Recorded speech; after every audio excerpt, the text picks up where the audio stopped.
안녕하세요. 주식 후견인 문견우입니다. 네, 오늘은 HLB 그룹 파트 6 노터스에 대해서 한번 해볼게요. 자, 일단 노터스가 지금 최근에 그 진양권 이사가 가져왔죠. 가져와서 이제 유증을 하면서 한 600억 정도의 인수를 한 회사입니다. 이게 CRO 회사라고 이제 비임상 회사. 그래서 이제 임상 전에 어떤 동물을 통해서 그 실험을 하고 독성이나 이런 부분에 대해서 인간에게 적용하기 전에 진행을 하는 선 단계에 있는 그런 임상 실험인 거죠. 그래서 뭐 이런 HLB 제약이나 사이언스나 테라피틱스 이런 글로벌들이 하고 있는 어떠한 임상에 이제 도움이 되는 것들을 갖다가 자회사들끼리 연계를 시켜서 좀 발전을 시켜보겠다라고 생각을 해서 인수한 것 같은데요. 일단 주가를 한번 볼게요. 뭐 그 HLB 그 간암 리버세나 그거 이야기가 있었음에도 불구하고 한 3% 정도의 상승밖에 안 나왔어요. 제가 말씀을 드렸죠. 이번에 이게 좀 의미가 있는 게 HLB나 HLB 생명공학이 실질적으로 이게 실질적으로 수혜를 받는 건데 리버세라님에서 이거 두 개는 상한가가 안 나왔다고 말씀을 드렸잖아요. 그죠? 이게 조금은 우리가 생각을 해봐야 된다. 그렇게 된 거고 이제 매출액은 여전히 이제 꾸준하게 나옵니다. 이 회사 자체가 원래가 좋은 회사니까요. 그래서 여기 뭐 일시적으로 적자가 나왔다고 하지만 영업이익률도 꾸준히 나오는 회사였고요. 단지 유보율이 이번에 그 무상증자를 함으로 인해서 그 영업이익잉여금이 이제 줄어들면서 이렇게 줄어드는 모습이고요. 뭐 배당도 좋죠. 배당도 줄 정도면은 나쁘지 않은 회사입니다. 시가총액도 한 4천억 정도 되는 회사고요. 최대주주 변경 주식 양수도 계약을 체결했다. 뭐 이렇게 되어 있는데 여기서 HLB와 최대주주를 뭐 교환한다 이렇게 되어 있고 양수도 금액은 562억.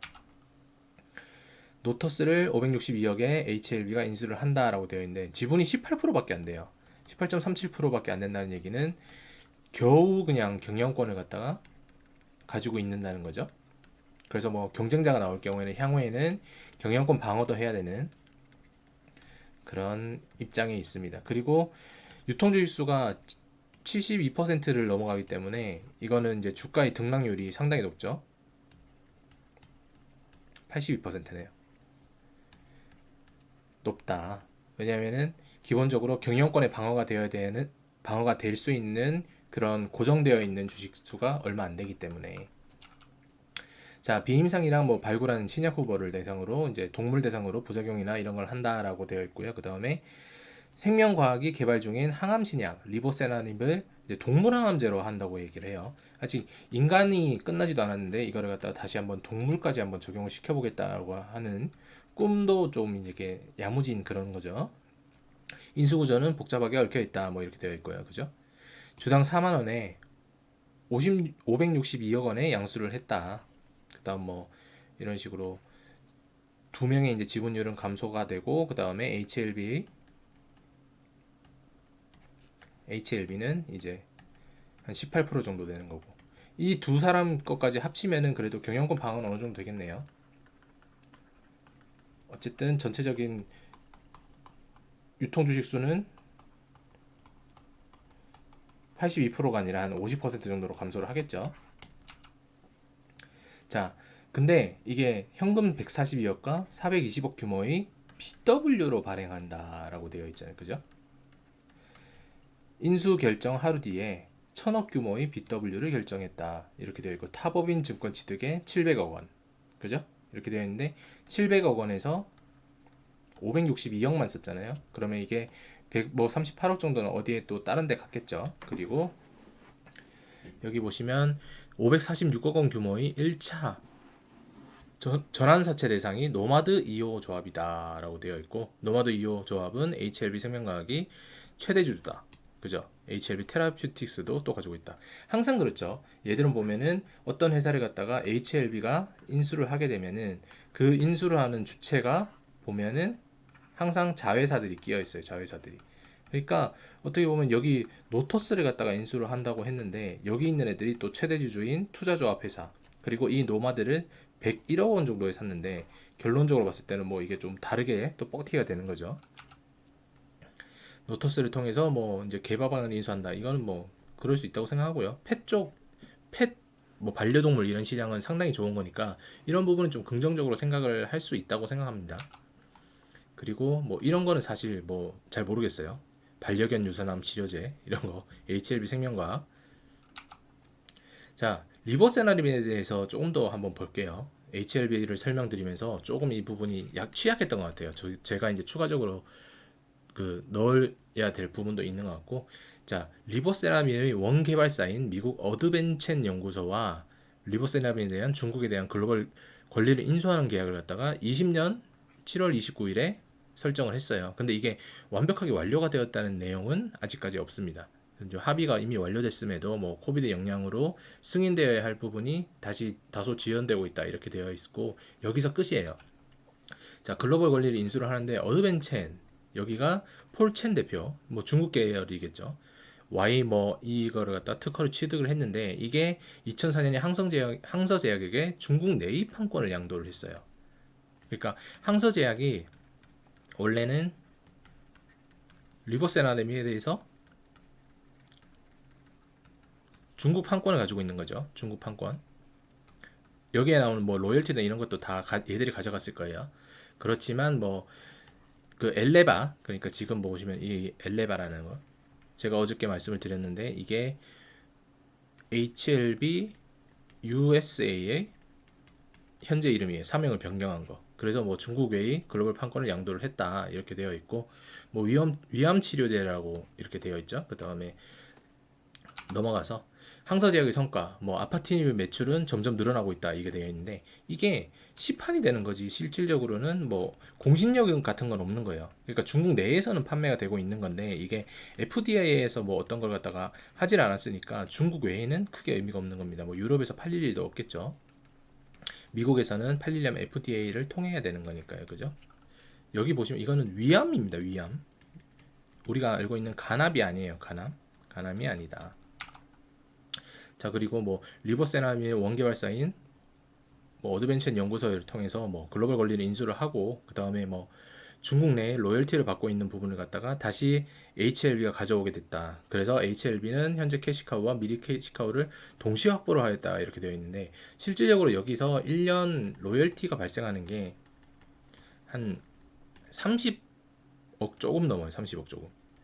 그래서 뭐 여기에 보면은 뭐 한 4,500억에서 향후에는 5천억 500억까지 뭐 넘어간다. 그 다음에 FDA 이거를 갖다 만약에 통과를 진짜로 하게 된다면 이 로열티가 상당히 커질 수는 있겠지만, 이거 이상은 나오지가, 이거에서 뭐 크게 벗어나지 않는 거죠. 뭐 한 300억, 1000억 뭐 이 정도까지 나올까 싶은 거죠. 이게 결과치에 대해서 아예 다르긴 하지만 대략적인 예상은 그렇습니다. 자, 뭐 권리 개발, 뭐 인수 과정 이런 것도 되게 복잡하게 되어 있죠. 엘레바가 같이 했는데 주식을 스왑하고 합병을 하고 권리를 인수했다 뭐 이런 식으로 복잡하게 되어 있습니다. 국내에 이제 되어 있는 그런 인수합병하는 것처럼요.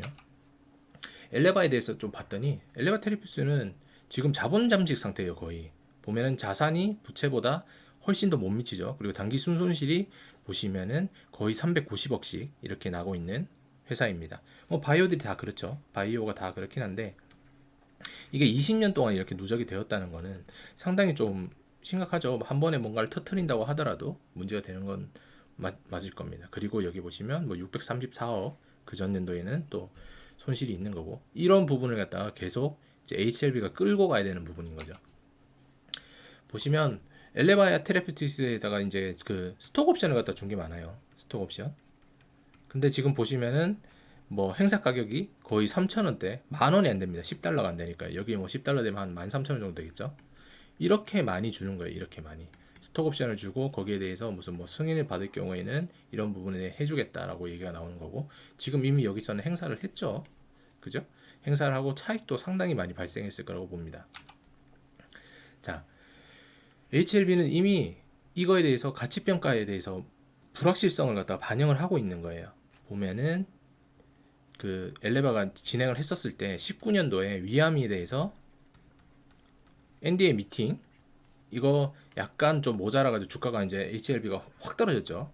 여기서 유의성을 갖다가 위약이랑 뭐 이런 거에 대해서 유의성을 가지고 못한다 이렇게 돼가지고 확 떨어졌었는데, 그때 대비를 해가지고 이런 부분을 적용을 한 거죠. 손상차손 392억밖에 안 돼. 392억밖에. 파이프라인이 하나가 무너졌는데 400억이 채 안 됩니다. 이러면은 조금 한번 고민을 해봐야 되지 않나라고 생각이 되는 거죠. FDA 승인 확률이 0%로 가정할 경우에도 384억 정도다. 의심스러운 부분이 많아요. 뭐 FDA가 진짜 이게 리보세라림이 될지 안 될지 모르겠는데 좀 의심스러운 건 첫 번째, 경구용이라는 거. 두 번째는 위암에서도 의미가 없었는데 이게 갑자기 칼리머 주마빈가 뭐 그거랑 한다고 해서 간암에 또 의미가 있다? 글쎄요. 여기 보시면 뭐 특수관계자들 보시면은 HLB가 일관적이지 못하다는 거를 한 번에 볼 수 있는 거죠. 중공업도 있고 요투도 있고 그죠. 뭐 제약 뭐 이런 건 그렇다 쳐요. 이것도 뭐 그렇다 치는데 보면은 중공업 뭐 이런 건 왜 있는지 모르겠어요. 이런 것들 에너지, 오션 레저, 태양광 이론, 그다음 뭐 프레시스코 이거 뭐 먹는 거, 그다음 뭐 여러 가지 엔지니어링, 바이오, 온일 뭐 이런 것들, 개바방 이런 것까지 전문 경영인이 이걸 다 돌아오려면은 엄청나게 필요로 할 거고 또 그리고 여러 파트가 필요할 겁니다. 그래서 뭐 기존에 있었던 인력들을 유지하고 있는지는 모르겠어요. 그렇지만 항상 이 회사가 주가를 띄우는 거는 간암이잖아요. 간암, 위암, 리보세라닙. 그렇다면 이거에 대해서 제가 항상 말씀을 드리죠. 판단을 할 수 있는 사람들이 있어야 되는데 이 전문 경영인들이 이걸 판단하기에는 약간 부족하지 않나라는 생각이 많이 든다고 말씀을 드렸어요. 자, HLB 생명과학 이거 HLB 홈페이지에 나오는 건데 리보세라믹 국내 연구 뭐 그다음에 파이로닙의 국내 연구 뭐 이렇게 되어 있는데 이거 두 개다가 항서제약이랑 연결이 되어 있죠. 이 중복 자본이란 게 좀 약간 무서운 겁니다. 알게 모르게 그래요. 국내에서 중국 자본이 엮여서 정상적으로 가는 게 거의 없지 않습니까? 주식들 상패 당하는 거 보면 대부분이 중국 자본이 들어와가지고 조지고 가는 겁니다. 그래서 이게 좀 의심스럽고. 자, HLB 생명과학에 바이오 인력이 딱 한 명 있어요. 연봉이 뭐 8,400, 8,500 정도. 그 한 명이 저 파이로닙 팀이 뭐 이거랑 리보세나림을 갖다가 국내에서 시험을 하는 걸까요? 아니면은 이사진과 뭐 연구소장 이런 사람들이 합쳐서 팀을 이뤄서 하는 걸까요? 뭐 알 수 없죠. 자, 미세한 전환사체. 자, 생명과학은 1,000억이죠, 1,000억. 1,000억인데 신주 인수권 행사 가격이 7월 15일부터예요. 근데 행사 가격 보면은 11,925원. 지금 얼마죠? 15,000원이잖아요, 그죠? 7월 15일부터 할 수 있는데 지금이라도 바로 전환 신주 인수권을 갖다 행사를 하게 된다면 얼마의 차익을 보는 걸까요? 자, 그리고 이거는 HLB 겁니다. HLB 거 보시면 전환 청구 기간 뭐 이건 이미 지났죠. 지난 상황인데 이것만 해도 한 630억 정도. 이거 하면은 992억 정도.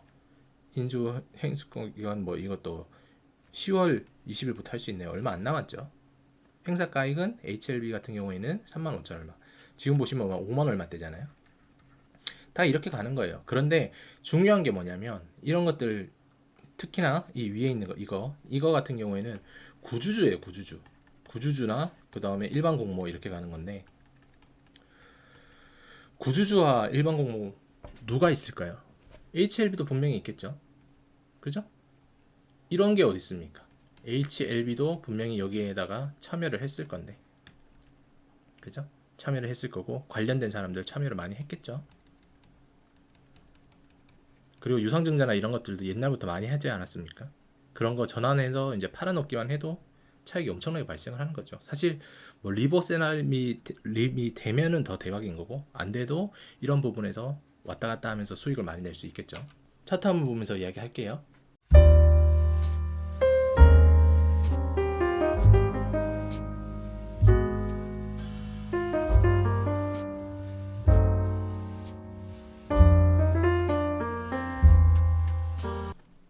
네, 일단 노터스 차트를 한번 보면은 뭐 여기가 원래 박스권 그 자리였는데 결국엔 그대로 다시 내려왔어요. 무상증자 이슈를 띄워서 거의 한 뭐 9배 정도의 차익을 나고 그 다음에 무상증자 받고 도로 떨어졌죠. 그러니까 결론적으로는 바뀐 게 없는 겁니다. 바뀐 게 없는 건데 이 사이의 틈의 거래에 대해서 한번 집중을 해봐야 되는 거예요. 이 거래량이 보시면은 상당해요. 여기가 지금 높아 보여서 그렇지 막 3천만 주 뭐 이런 식으로 많이 했는데 이 부근에서 뭔가의 또 새로운 일들이 많이 있었겠죠. 없었을 거라고 얘기할 수는 없을 겁니다. 왜냐면 뭐 유통 주식 수는 어쨌든 간에 HLB가 뭐 18% 정도 가지고 있다고 하더라도 이거를 통해서 다른 쪽으로 이야기가 많이 나왔을 거 아닙니까? 분명히 이거는 시세 조작이 있었을 거고, 만약에 예를 들어서 리버세나님이 때문에 이거의 주가가 같이 따라서 올라간다? 글쎄요. 그게 가능할까요? 그렇게 된다면 HLB 관련된 HLB 생명공학 그 라인이 계열사들이 전부 다 주가가 시총이 어마어마하게 왔다 갔다 하는 건데 그것 또한 시장 조작의 약간 일원이 아닐까라고 생각이 됩니다. 그래서 조금 이런 거 사실 때 주의하시고 진행하시는 게 좋아요. 노토스 같은 경우에는 어쨌든 간에 매출이 난다고 생각이 되는 그룹이니까 어느 정도의 박스권은 잡고 대응을 하시면 수익은 날 수 있겠죠. 버틴다고 하면은. 그런데 만약에 다른 종목들 HLB 관련된 뭐 테라퓨틱스나 그 다음에 HLB 관련된 여러 가지 있잖아요. 자회사들. 그 중에 모든 것들이 올라갈 거라고 생각을 하면은 손실이 크게 올 수도 있습니다. 그러니까 항상 유념해 두시고 투자를 하실 때는 어느 정도 의심이 생긴다면은 100% 몰빵을 하는 그런 투기성을 버리시기 바랍니다. 아시겠죠? 오늘은 여기까지 하도록 하겠습니다. 시청해 주셔서 감사하고요. 구독과 좋아요 한 번씩만 눌러주세요.